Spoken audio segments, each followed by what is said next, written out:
Let's see how long this video takes to get demonetized. Hey everybody, it's your friend and your guy and your favorite open source guy, Gardiner, the Linux gamer. I can't tell you how much grief I've received from my fellow neckbeards who have just tried to shame me because of the name of this YouTube channel. So truthfully, Linux is a kernel, right? And so if you refer to a Linux-based operating system as just Linux, it's technically not quite 100% accurate. But it's also like the colloquial term that people have used to describe Linux-based distributions for forever. So there are, valid reasons for calling Linux GNU/Linux, right? Like Richard Stallman asks us to. And to be fair, I'm not calling him out. He has a point. But the problem is that I'm not going to call it GNU/Linux because that level of precision is unnecessary, it's tedious, and it's boring to me. If I'm trying to convey an idea, I can say Linux and most people get what I'm talking about. If I have to say GNU/Linux, it derails the conversation when I'm trying to talk to a normal person about this operating system and this kernel and this way of life that I love. But that kind of behavior, right?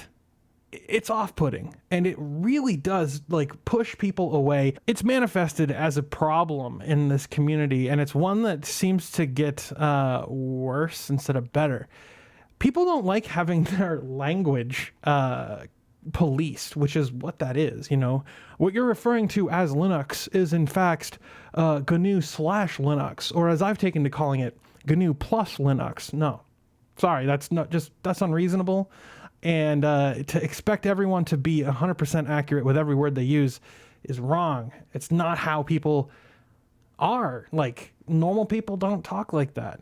And it's not just me who's experienced this. I know a lot of people who have experienced this exact same phenomena. I feel like if someone comes to the community and they experience that 2 or 3 times, that's not something that's welcoming. That's not something that's that brings them in and lets them feel the open source love. And for me, that's what's most important, is that people experience the difference that open source software makes. People who aren't computer minded, people who are just having a PC in their house so that they can play video games, people who only use computers in their office. Those are the kind of people that we should be trying to get on board, because really privacy comes down to the lowest common denominator. And if they're not aware of the way that Windows is spying on them, and if they're not aware or don't care about Linux, then that's a huge issue. Privacy comes down to the lowest common denominator, my friends. But that's not the main thrust of this video. The main thrust of this video is that language is important and choosing words is important. The other day, right, I was live streaming, and someone asked me a question and I didn't have the answer, so I said, hold on, let me Google that. Offhand, just hold on, let me Google that. Several people in the chat made the joke, do you mean DuckDuckGo it? Which to me sounds about as ridiculous as saying, wait, do you mean Bing it? Because Bing is not a word. Bing is an automatopoeia, all right? If you say, I'm going to DuckDuckGo it, you make yourself look like an asshole, right? You make yourself look like an idiot. No, that's wrong. The common vernacular is, I'm going to Google it. I was using DuckDuckGo, so I used DuckDuckGo to Google an answer. And that's perfectly legitimate and acceptable English, in my opinion. In fact, it's more than that. It really is. The fact that I use the verb Google, right, with a lowercase g, mind you, is because it annoys Google. They don't like it. Do you know why? There's this legal phenomena, and it's called, I'm going to butcher this because it's got a lot of sounds, genericization, something like that. I'll have a link to the Wikipedia article about this down in the description. Tell me in the comments how to pronounce this word, because it's a toughie. Genericization. I don't know. Basically, what genericization is when the public adopts a trademark or a brand as as a stand-in for the name of the product itself, like, and uses it in interchangeably with even competitor brand names. So like, you know, you have a thing of chips in a can, people call them Pringles, right? You know, if you were to call chips Pringles, then that would be what I'm talking about. A better example would be Kleenex, for example, you know, instead of facial tissue, or chapstick instead of lip balm, right? Those two examples, Kleenex and chapstick, are actually still owned by the company that trademarked them originally.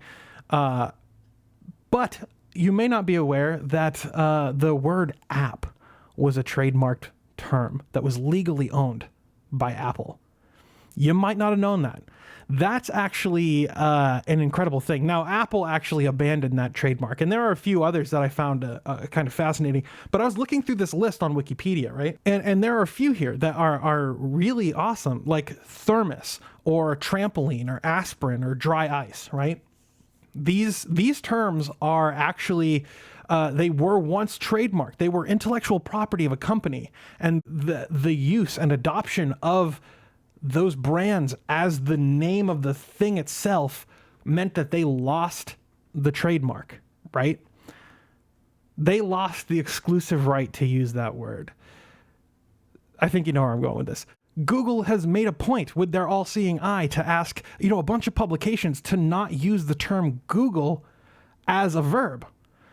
And it's because they're trying to protect their intellectual property. Now, I think that Google already controls too much of what we say and how we think. So I'm going to continue to use the term Google as a verb and as my own tiny little act of rebellion. But I want to know what you think about this, because I find this very fascinating. Do you believe that Google should have the right to the word Google? Do you think that companies should lose their trademark if the general public adopts the term? Let me know down in the comments. This is a fascinating question to me, and I'd really like to know what you guys think.